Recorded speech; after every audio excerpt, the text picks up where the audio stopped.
Ready.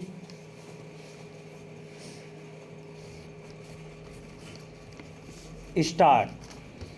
सभापति महोदय, मैं निवेदन करना चाहता हूं कि सबसे बड़ी आवश्यकता इस बात की है कि इन बैंकों में इन नौकरशाहों को ना रखकर उनके संचालन के लिए ऐसे लोगों को रखा जाना चाहिए जिनका बैंकों के राष्ट्रीयकरण में पूर्ण विश्वास हो, क्योंकि किसी संस्था में जब उस संस्था को चलाने वाले लोग ऐसे नहीं होते जो संस्था के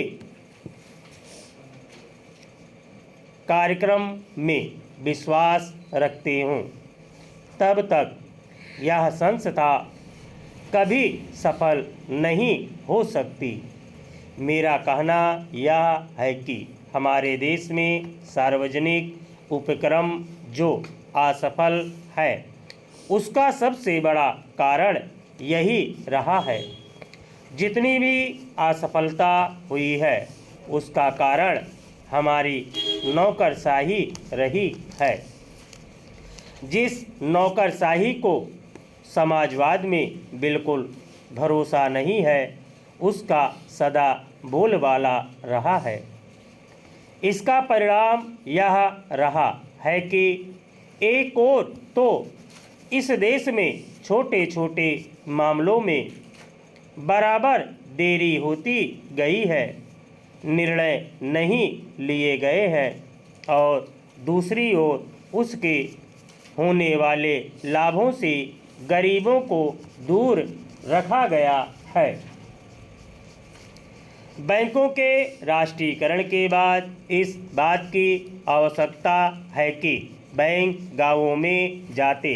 आज तो बैंक एक तरह से शहरों के एकाधिकार हो गए हैं, जिसके कारण वहीं पर सारे उद्योग पनपते जा रहे हैं।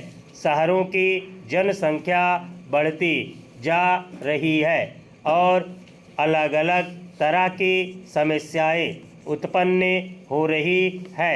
उनको दूर करने के लिए आपके बैंकों को गांवों के अंदर जाना पड़ेगा। इसके लिए सरकार को कदम उठाना पड़ेगा और निश्चित तरीके से योजनाएं बनानी पड़ेंगी। निश्चित निर्देश देना पड़ेगा, जिसके आधार पर बैंकों का ज़्यादा से ज़्यादा लाभ गांवों और उन कस्बों को हो जहां अभी तक लोगों का काफ़ी विकास नहीं हो पाया है।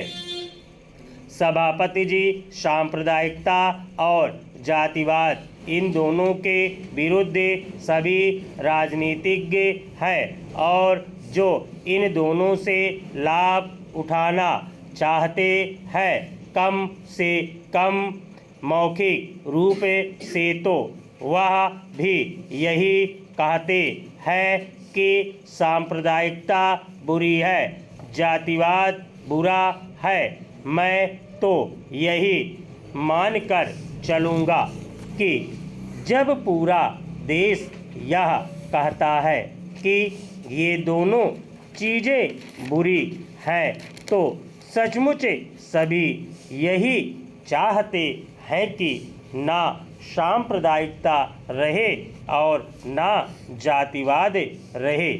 आज भी हमारे देश की राष्ट्रीय आय का 50% कृषि से आता है।